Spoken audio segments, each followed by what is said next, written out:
And I always say back to natural primarily because we were all born natural. I didn't get a relaxer until I was in the ninth grade. I wasn't allowed to have a relaxer until then.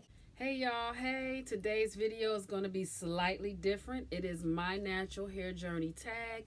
I don't believe I've done a tag on this channel ever before. So this is a collaboration with several other beautiful naturals, you guys, and I actually like this and wanted to jump on board because this collaboration is a mixture of loose-haired naturals as well as locked naturals, and everyone is in different phases of their journey. So I'm putting the playlist in the description. Please take a look at it. You're going to enjoy it. Share it. And I also am listing each person's channel so you can go in to their channels and browse their content. Now I'm going to be looking down from time to time because I have the questions here, but without further ado, let's get into it.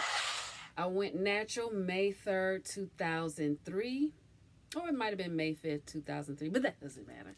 It was 2003. I did it because I was bored with my hair. For the longest, I was trying to do wash and goes on relaxed hair. Didn't know that's what they were called. In fact, they weren't called anything back then because not many people were natural, not like now.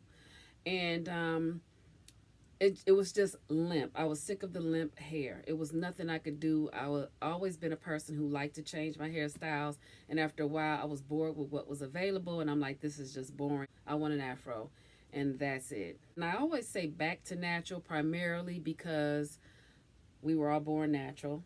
I didn't get a relaxer until I was in the ninth grade. I wasn't allowed to have a relaxer until then. So from the ninth grade until somewhere in my 20s, maybe mid to late 20s, I was relaxed.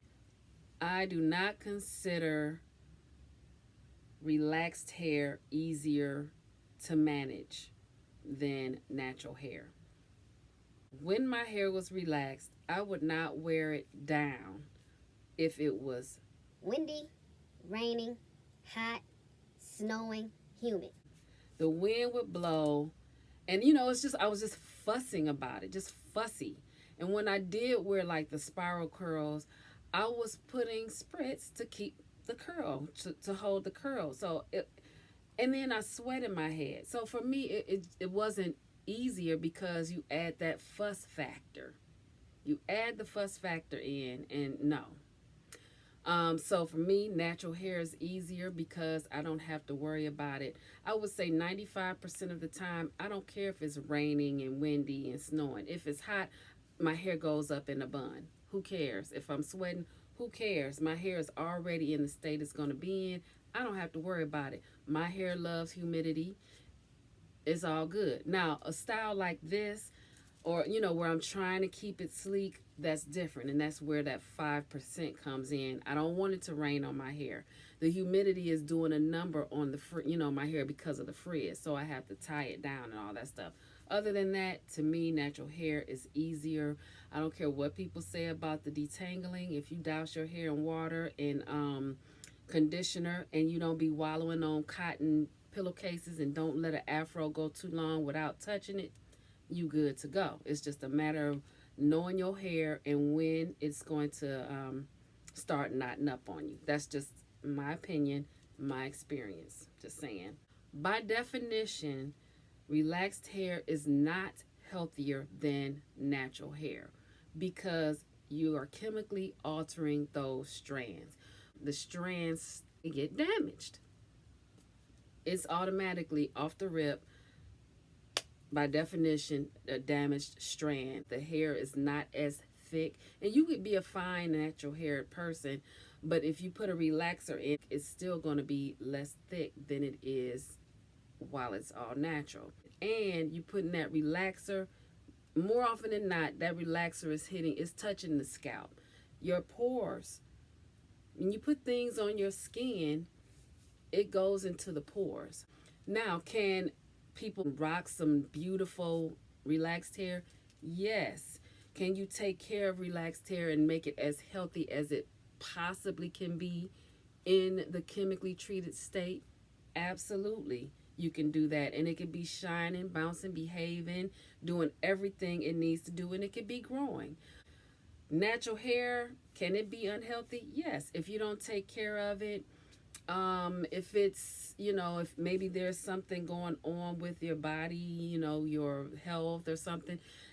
Yeah, if you're not taking care of the hair, you're not keeping it moisturized and all that, yeah, it could break off and not be as healthy as someone who's taking care of their relaxed hair. But all things being equal, natural hair is healthier by definition than chemically treated hair. Never ever in my entire life did I have any insecurities in wearing my natural hair. Ever. When I begged for a relaxer when I was in the ninth grade, it was because I wanted to wear the hairstyles that were out at that time. And those hairstyles were not achievable with natural hair. Even getting it pressed and combed. I didn't want to be getting my hair pressed. The hair didn't even turn out the same when it was pressed and combed back then. Because they got to put the grease on your hair and then go down. And then you got the stiff, waved down hair. No, I wanted the relaxer so that I could wear the length. I wanted to be able to bump my hair, curl it, and it just be however it's going to be and stay. My family and friends liked my natural hair. I had maybe one lady who was like a grandmother. She used to be our upstairs neighbor years ago, and I remember her saying, every time, how them some older people, because my one grandmother was not talking. She loved my natural hair. My other one liked it okay, but I think she liked my relaxed hair better. But this lady, she'd be like, "Oh yes, I remember you used to have nice hair," and she would say it all the time. All the time. She would just say it every time she said, "Oh yeah, I remember when your hair was nice." And I'd be thinking to myself, the joke on you, because my hair is cold, okay? No, not ever. I like wearing different hairstyles, and I wear my hair based on what the mood is. Now, generally speaking, if you're going to something like an affair, then you dress and you wear your hair in a style that matches the event. Same with jobs and job interviews. However, I went on my very last job interview that I ever went on. I decided that I was going to wear the tightest afro that I could muster.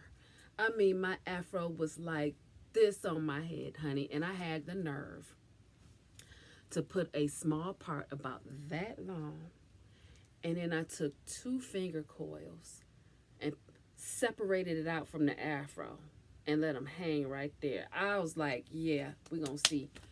Give me this job. Let's see how you going to do. Y'all talking about your diverse. Let's see how diverse you are. Got the job. Got the job. But no, I went in. Maybe it was the confidence, but yes, my hair was tight, and I mean, I was spraying water on it. I wanted that afro tight.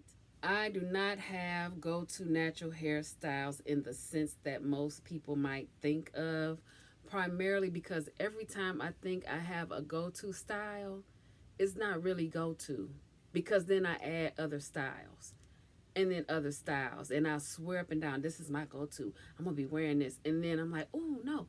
So I'll have to say, wash and goes are trying to move in because they are easy and they're fast, and it doesn't matter if it's raining or windy or humid. Even if it's humid, I can pull it up. And then I like to play with that temporary hair color. I can put braids in with my wash and go. That was something I was experimenting with not long ago. I love a cascading ponytail.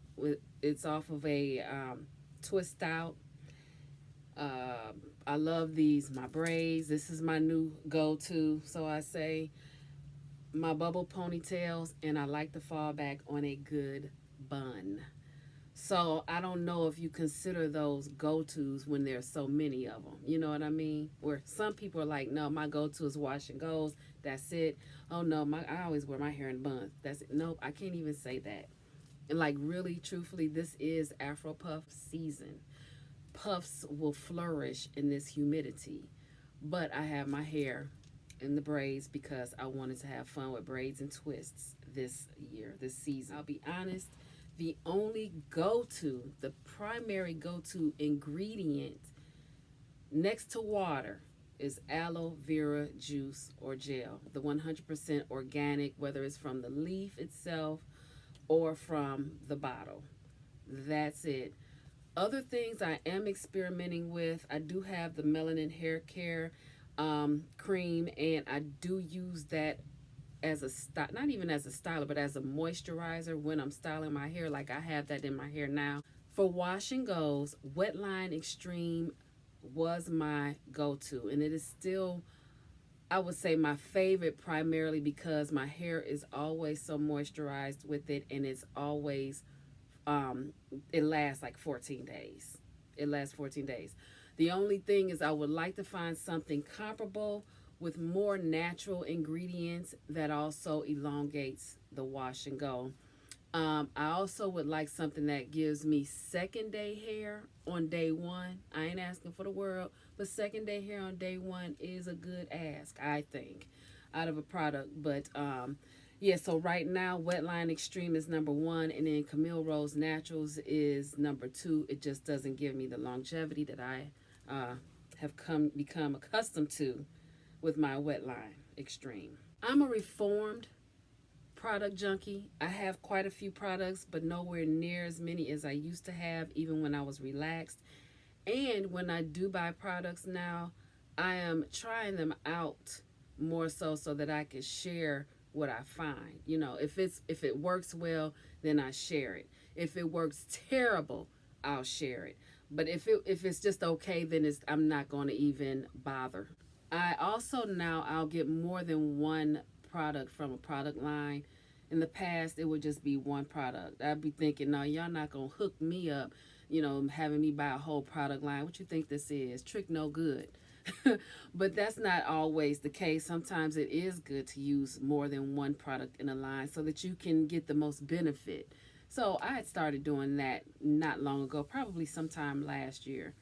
But I still consider myself a reformed product junkie because I don't just jump on every single thing like I used to. Like I used to jump on stuff like the bottle looks good, the claims are good, it's speaking to me. Let me see what this is about. No, I don't do that anymore.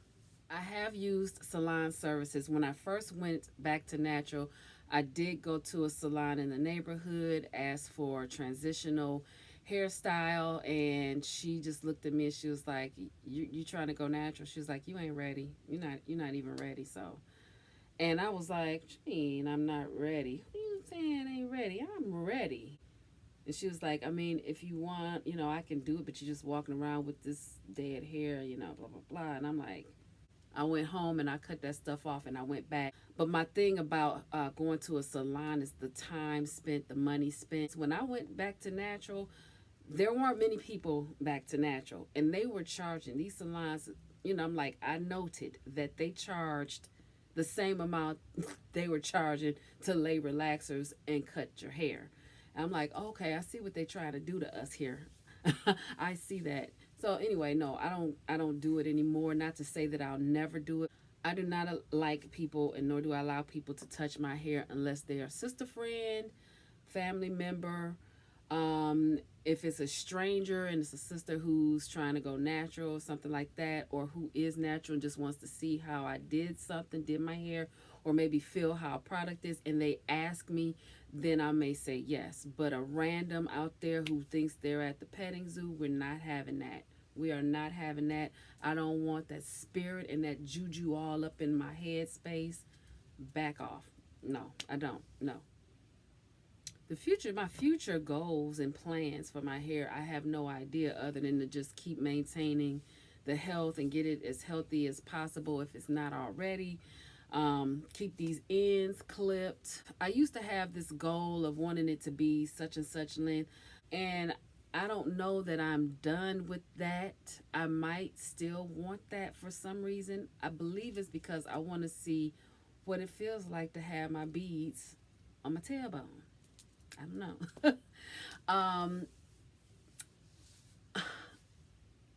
By now, my hair should be beyond tailbone length for as long as I've been back to natural, but I've cut it. Last year, this time, I cut about 2 inches off because I layered it. I followed the natural 85 way of layering it because I want my wash and goes to lay a certain way. I want my twist outs to lay a certain way. I still have not really fine tuned my technique, but I'm going to continue to do that. I'm going to let it grow out. I want it to be big layers. I want my hair to be big and voluminous. And in order for it to be voluminous, it has to be in layers. I just dusted the ends. This is my second installation. You see the beads are even a different color than before. And all I did is just refreshed. I took the braids down one by one, you know, detangled, clipped the ends, braided back up. Boom. My hair does not grow fast. I think I average about 1/4 of an inch per month during the growing season, whenever that is or isn't. I have no idea. I don't even care to even try to figure that out, but thank God I got some hair. That's all. I'm grateful for that, and that's how we're going to do this. If you're interested in joining in on the collaboration, go ahead and create your video and add it to the playlist that's down below. And until the next one, live simply and be kind.